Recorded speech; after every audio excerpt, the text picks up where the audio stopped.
Thank you all very much for having me here today. I am beyond humbled to be among all of you. Some of you know me from my work at CNN. Most nights I'm the lone voice in the wilderness, the resident contrarian, or as Bill Maher calls me, Lonely Scott. Now, I'm not used to speaking uninterrupted for more than 7 seconds at a time, so I'm going to do my best to make it through this uncharted territory. Today, I want to talk to you all about what I believe our calling to be. It is my sincerest belief that everyone in this room is doing nothing less than fighting for the future of Western civilization. I've been involved in politics now for a long time, 25 years. Over half my life, I have spent in service to the conservative cause. Candidates have come and gone. The issues of the day have evolved over time. And goodness knows, our opponents have changed. We now face the most radical, anti-American political opposition that any of us could imagine. It's scary, really, just how much the liberal movement has been hijacked by the enemies of the West, by those who believe the American founding to be rotten at its core and that it should be ripped out root and branch. But our politics now, more than ever, is a fight for the future of Western civilization. And every time I step into the arena over at CNN, I feel like a gladiator fighting for the West, sometimes against people who very much would like to tear it down. And here's what I know. We cannot quit. We cannot stop. We cannot tire. We cannot fail, and in this fight, we cannot concede any ground. Not in politics,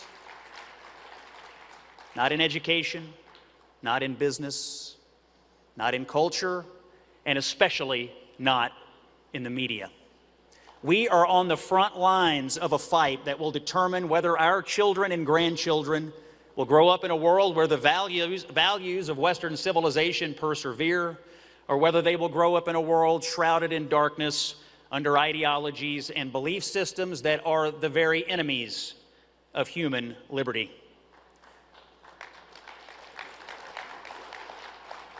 To say that we are defending Western civilization is to say that we are standing up for the values that built the free world: faith, reason, liberty, the inherent worth of every human being. The West is not just a place on a map. It is a set of ideas born in Jerusalem, Athens, and Rome, and carried forward by generations who believed in truth, individual responsibility, and the rule of law. It is the civilization that produced the Bible, the university, and the Constitution, that taught us that freedom is sacred because it flows from God and not government. To defend the West is to defend the right to speak freely, to worship freely, to raise our families in peace, and to live by moral conviction rather than mob coercion. This past June, I traveled to Israel, the birthplace of so much of what we call Western civilization. As a Christian, walking in the footsteps of Jesus was both a physical and a spiritual journey. To step foot in the city of David, to walk on the pilgrimage road, to stand in the very place where Christ stood and taught among the Jewish people of his day. There is an inextricable link between Christianity and Judaism. We all trace our origins to the covenant that God made with Abraham. Jesus was a Jew, and we all share the same core values: justice, compassion, charity, and the pursuit of peace. The very fundamentals of Western civilization are traced to our Judeo-Christian heritage.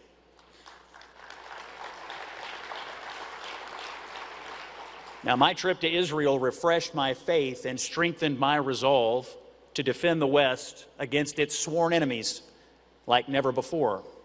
And while I was there, as I stood on the banks of the Sea of Galilee, in fact, the war with Iran started. I witnessed firsthand the Iron Dome in action, missiles being intercepted directly over my head, The country I was standing in was literally under attack. And yet, life continued. The resolve of the Israeli people to defeat once and for all the head of the terror octopus, Iran, is something I will never, ever forget.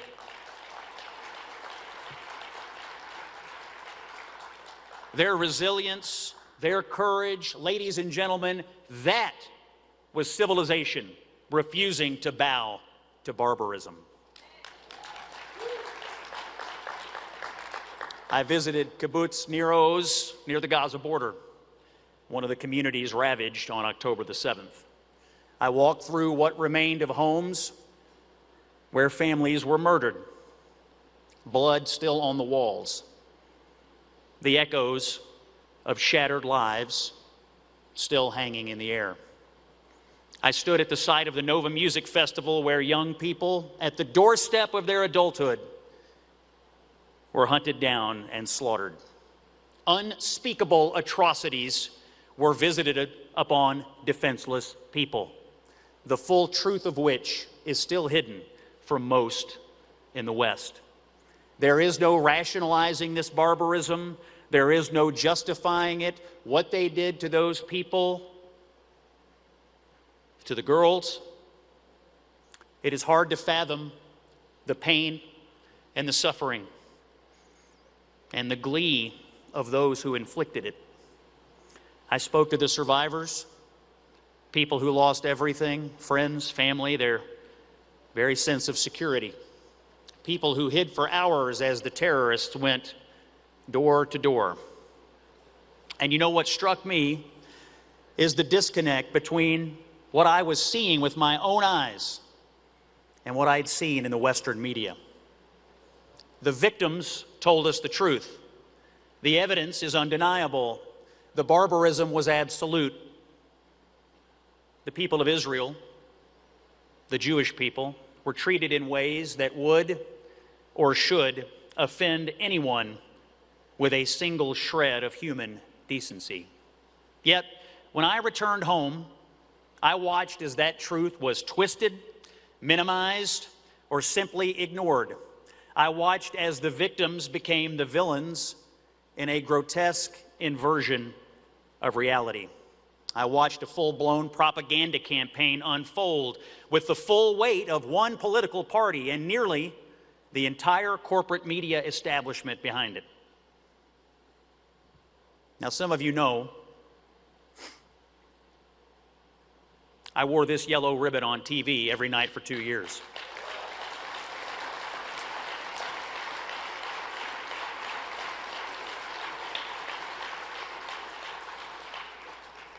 I still carry it with me every day, even though I took it off the night that the hostages came home. Why did I do it? Because I had a simple message to send, that at least one person on your television is capable of telling the difference between right and wrong.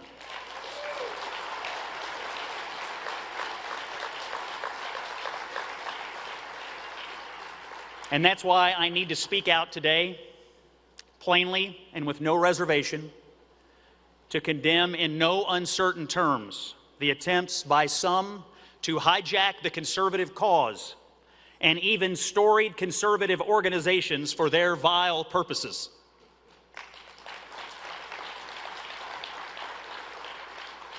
I am baffled and frankly shocked at the attempts by some on the right to side against the Jewish people after October the 7th and to blame the Jews for every bad thing that has happened in our country ever since, when tragic acts of terrorism and murder have occurred on our own soil.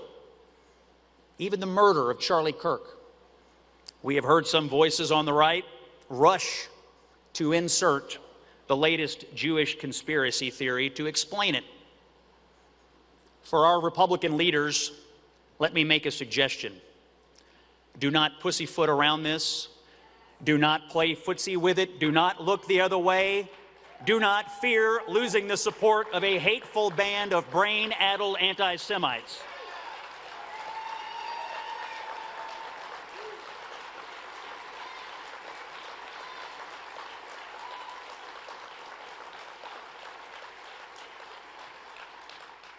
Fear not, you don't want them anyway. What good is our movement if we cannot act any better than the left, which refuses to purge itself of the same kind of hate?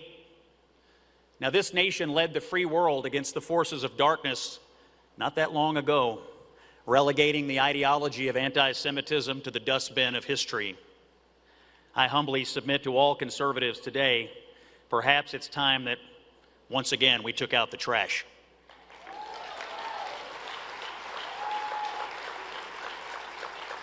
Now, this has nothing to do with free speech, but everything to do with deciding what sort of speech we want to be associated with.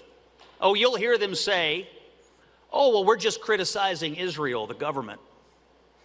But any honest person will acknowledge the difference between a healthy political debate and a sick attack between legitimate scrutiny and lies, blood libels, and propaganda.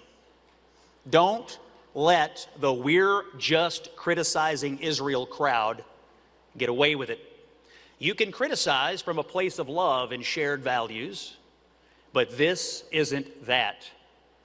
You know, none of that crowd ever manages to achieve anything other than galaxy-brained conspiracy theories and very barely thinly veiled anti-Semitism. I would hope that our movement can tell the difference between right and wrong when our political opposition has obviously failed to do so, and at a time when the stakes could not be higher. October the 7th was not just an attack on Israel. It was an attack on Western civilization itself, on those very values born in Jerusalem that we hold dear. When Hamas terrorists crossed the border, they didn't just bring weapons.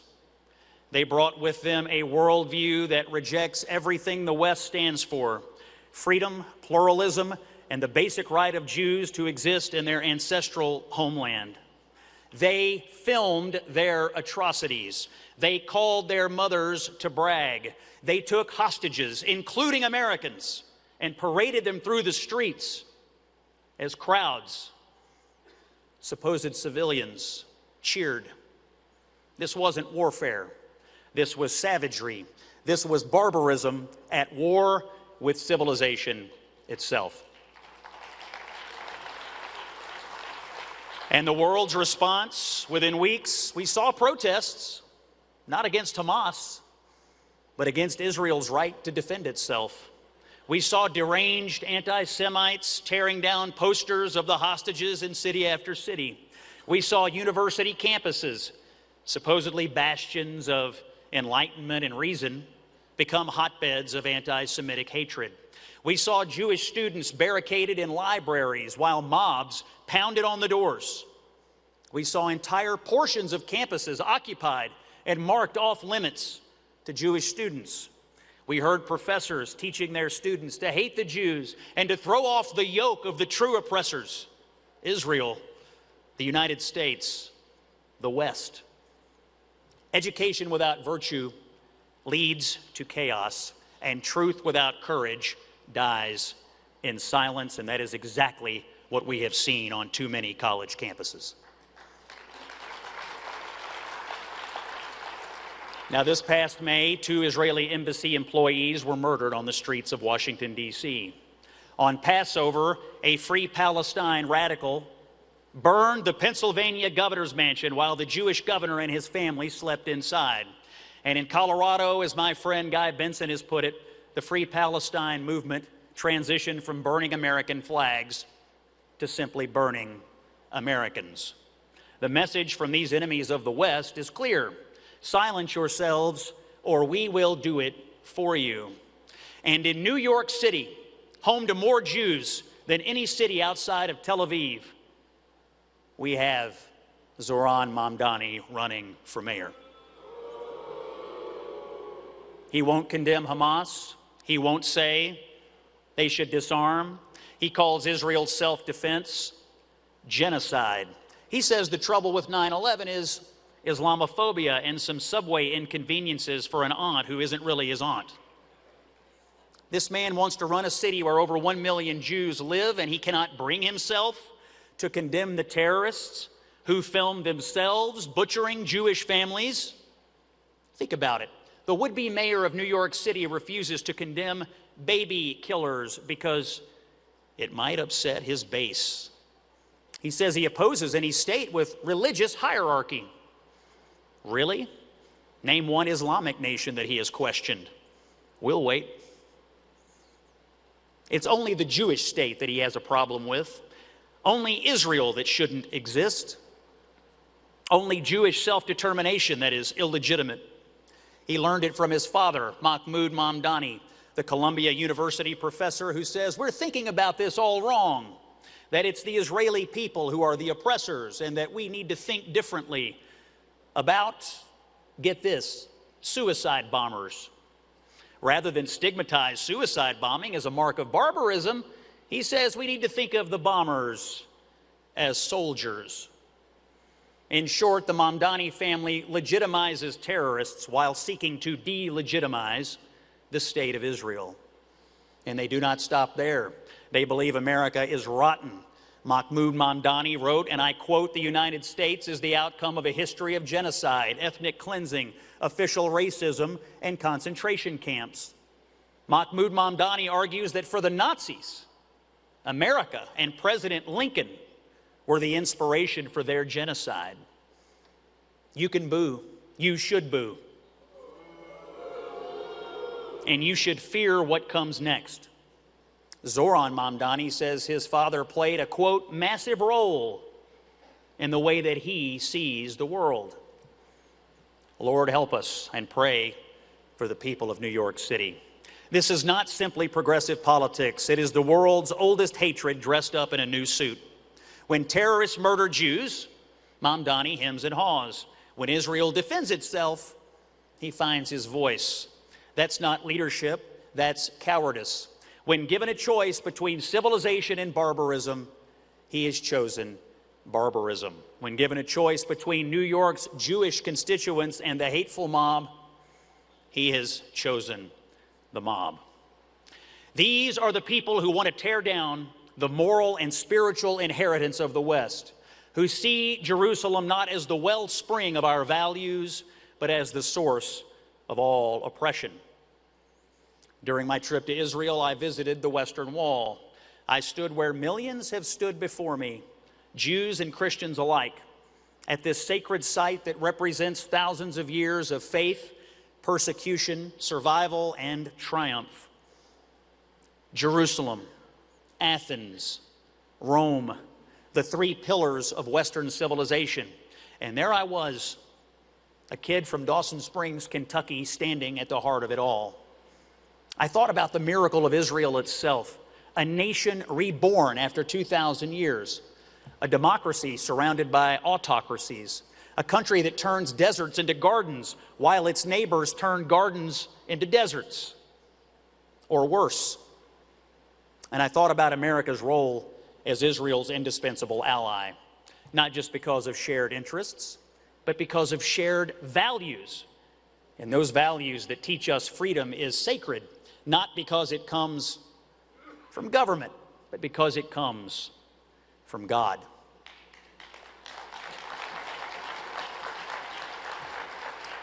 Israel is the tip of the spear defending Western civilization in the Middle East. It is the willing and necessary fighter against radical Islamic terrorism. Protesting Israel? Give me a break. We should be thanking Israel with all our heart every single day.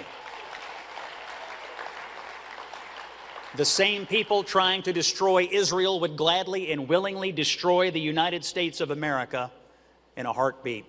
When we abandon Israel, we abandon our own principles. The West now faces a choice. We can stand with those who build or with those who destroy. We can stand with those who protect life or those who celebrate death. We can stand with those who protect and celebrate human freedom or allow the continued march of those who enslave, rape, and murder. We can stand up for Western civilization or we can watch it crumble. Much of Europe, sadly, has made its choice. England, France, Germany, overrun Their feckless leaders, cowering in the face of a mass migration crisis of their own making, have brought radical Islam to their very doorsteps. It is truly pathetic. And more than that, it is dangerous. Despite Europe's best efforts to the contrary, President Trump did prevail in bringing the hostages home and helping Israel restore peace and security. My message to Europe is, remember your Churchill. Eat me last will never work, whether in staving off war or the loss of your culture. America is the last best hope for the West. And the Republican Party has always understood this fundamental truth. America and Israel stand together because we are both inheritors and defenders of the Western tradition.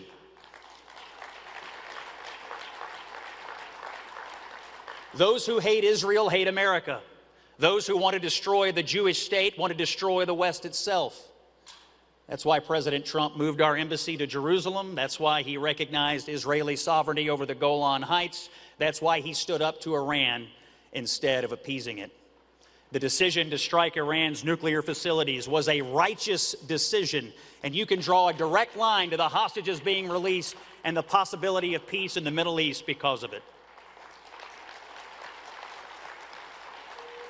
Our president understood that in this fight for the West, we cannot cede any ground or allow the forces of darkness to possess any weapon that could lead to our demise.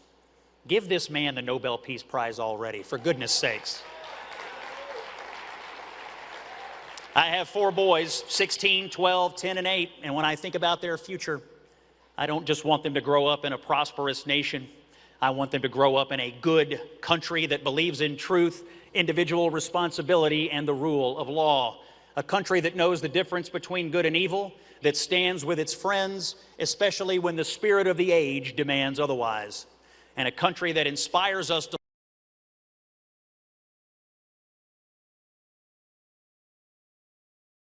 live boldly for something greater than ourselves, that says never again and means it, that knows we're just not fighting about policy anymore, that we're fighting for the soul, for the very existence of Western civilization.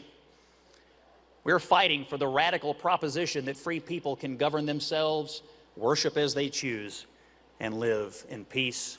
We're fighting for the idea that a Jewish state has the right to exist and defend itself, and that Jewish children should be able to wear their yarmulkes to school without fear.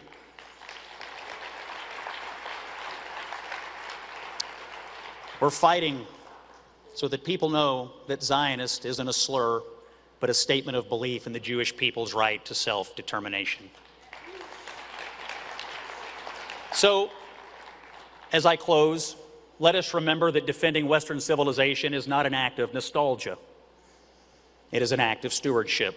We are heirs to a legacy purchased by the courage of those who came before us, men and women who believed that truth was worth dying for and that freedom was worth defending. The Jewish people know this better than anyone. For millennia, they have been the keepers of the flame, preserving not just their own traditions, but the moral foundation upon which rests all of Western civilization. Through exile and persecution, through pogroms and the Holocaust, the flame never went out. As Churchill said, it flickered at times, but it never died. And in 1948, it blazed forth again with the rebirth of Israel. That flame burns brightly today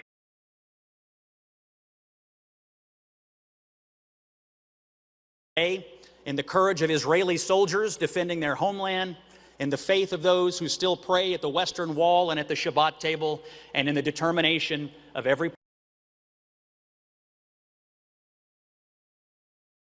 person in this room who refuses to be silent in the face of old hatred that has once again reared its disgusting head. Our charge is to keep the flame alive, to carry it into a confused world that desperately needs clarity, into a divided culture that needs courage, and into a dark age that still longs for the light. Because if we remain faithful to God and to the truths that built this great civilization, then our best days and the world's best days are still ahead. And you have my word. I will never stop fighting for you. I will never stop fighting for America. I will never stop fighting for Israel's right to exist and for the West in every debate that I ever have. God bless the Republican Jewish coalition. God bless the nation of Israel. And God bless the United States of America.